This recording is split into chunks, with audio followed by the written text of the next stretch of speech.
Hello అండి, welcome to Telugu officers channel. ఇవాళ మనం అక్టోబర్ 25వ తేదీకి సంబంధించిన కరెంట్ అఫైర్స్ గురించి చూద్దాం. ఇవాల్టి మన ఫస్ట్ ఆర్టికల్ చూడండి, పేదరికానికి సంబంధించి.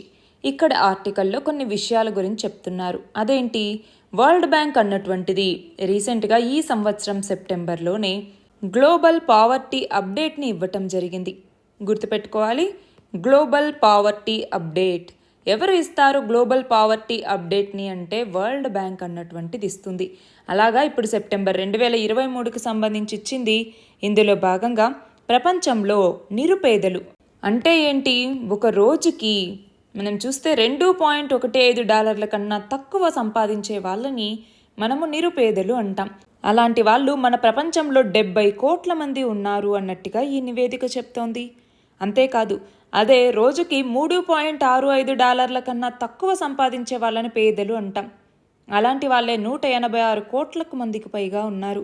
అందులోనూ మనం చూస్తే 44% భారతదేశం, పాకిస్తాన్, అలాగే దక్షిణాసియా ప్రాంతంలోనే ఎక్కువగా ఉంటూ ఉన్నారు. ఇది కాకుండా ఇంకొక విషయం ఇక్కడ మాట్లాడుతున్నారు.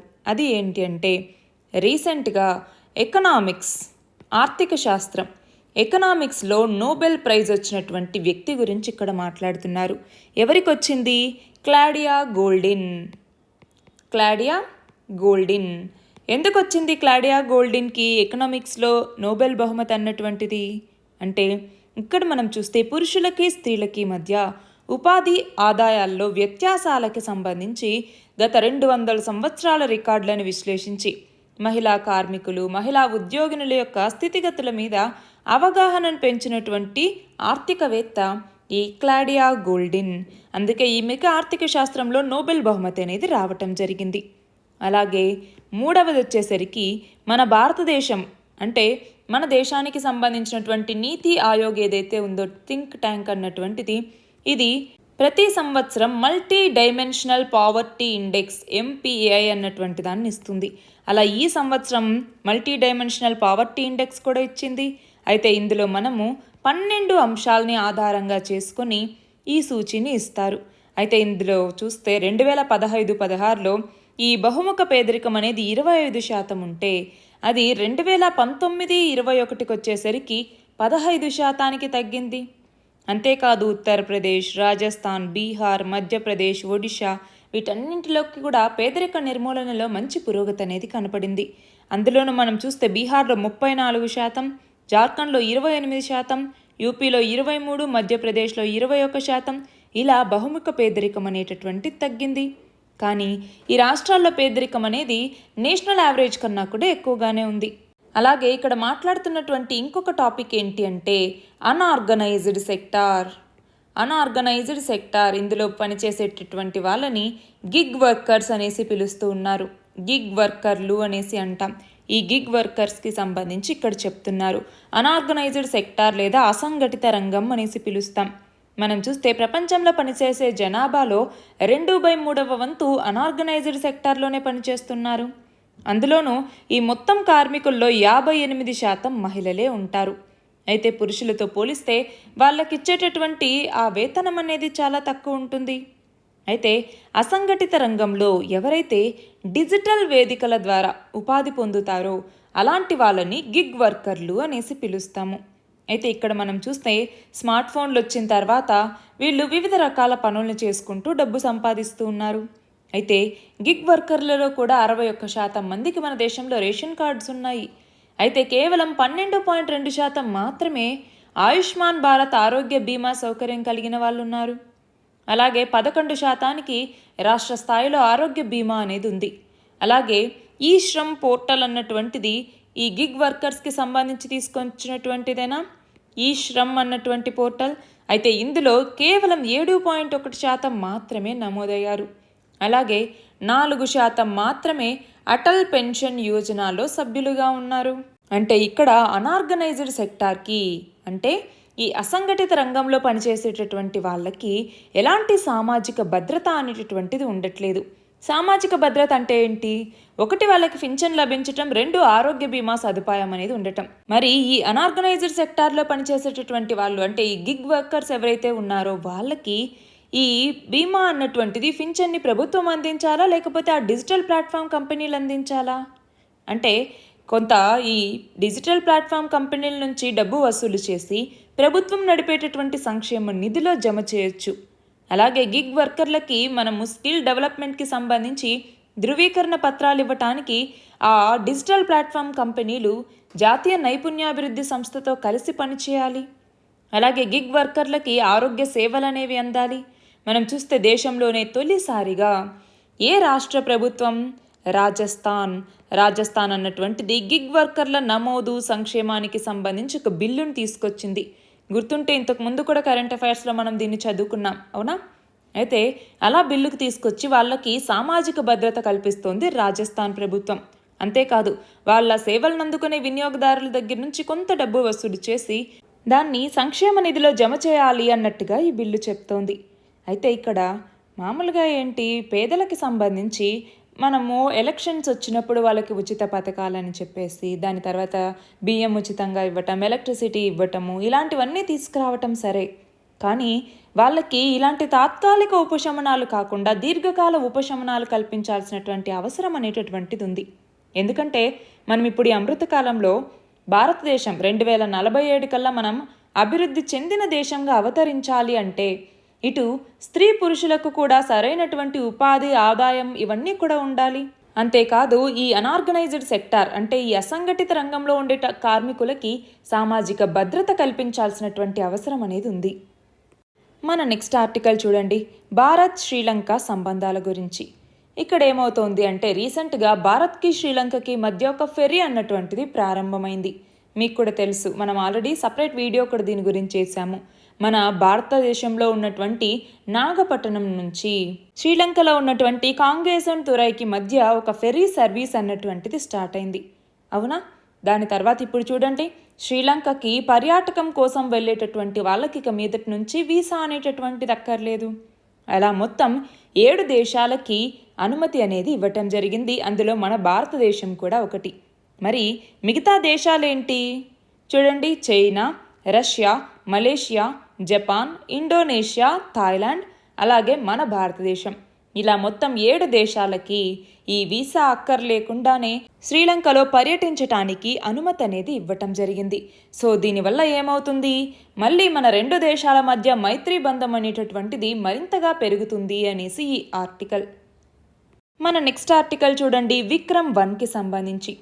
మనం చూస్తే స్కై రూట్ ఏరోస్పేస్ అన్నటువంటి సంస్థ ఇది 2018లో ఏర్పాటైంది.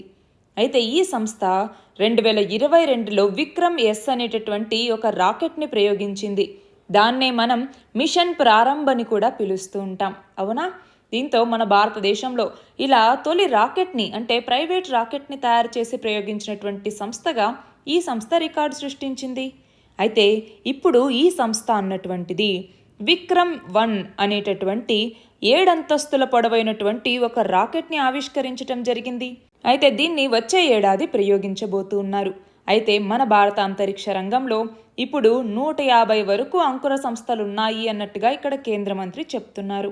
అలాగే ఈ స్కై రూట్ ఏరోస్పేస్ అన్నటువంటిది హైదరాబాద్లో స్పేస్ రాకెట్ తయారీ, అలాగే వాటి యొక్క డిజైన్, పరీక్షలు, పరిశోధనలు వీటన్నింటి కోసం అనేసి మ్యాక్స్ క్యూ అనేటటువంటి ఒక కొత్త పరిశోధనా కేంద్రాన్ని ప్రారంభించడం జరిగింది. నెక్స్ట్ చూడండి, ఒకవైపేమో హమాస్కి అలాగే ఇజ్రాయెల్కి మధ్య యుద్ధం అనేది జరుగుతోంది, అవునా? మరి ఆ నేపథ్యంలో ఐక్యరాజ్య సమితికి సంబంధించినటువంటి సెక్రటరీ జనరల్ అయిన ఆంటోనియో గుటెరస్ ఈయన రీసెంట్గా జరిగినటువంటి ఐక్యరాజ్య సమితి భద్రతా మండలి మినిస్టీరియల్ సదస్సులో ఆక్రమణలతో 56 ఏళ్లుగా ఇజ్రాయెల్ వాసులు పాలస్తీనియల్ని అణిచివేస్తూ ఉన్నారు. సెటిల్మెంట్లు, హింసాత్మక చర్యలు వీటన్నింటి వల్ల వాళ్ళు తమ యొక్క భూమిని కోల్పోయారు. వాళ్ళ యొక్క ఆర్థిక వ్యవస్థ అనేది ప్రభావితమైంది. అలాగే వాళ్ళు ఇళ్ళని కోల్పోయి నిరాశ్రయులయ్యారు. మరి ఈ పాలస్తీనీయుల సమస్యకి హమాస్ దాడులు అనేవి పరిష్కారం కాదు. అలాగే హమాస్ మీద దాడుల పేరుతో పాలస్తీనీయుల్ని శిక్షించటం అనేది సరికాదు అన్నట్టుగా ఈయన అనటం జరిగింది. అంతేకాదు ఇక్కడ ఈ 2 దేశాలు కూడా ఐక్యరాజ్య సమితి తీర్మానాలు, అంతర్జాతీయ ఒప్పందాలు వీటన్నింటినీ కూడా ఈ 2 దేశాలు గౌరవించాల్సినటువంటి అవసరం అనేటటువంటిది ఉంది అన్నట్టుగా ఇక్కడ చెప్పారు. ఇది మాత్రమే కాకుండా చివరిగా ఈ సమస్యకి 2 దేశాల ఏర్పాటే పరిష్కారం అన్నట్టుగా చెప్పటం జరిగింది.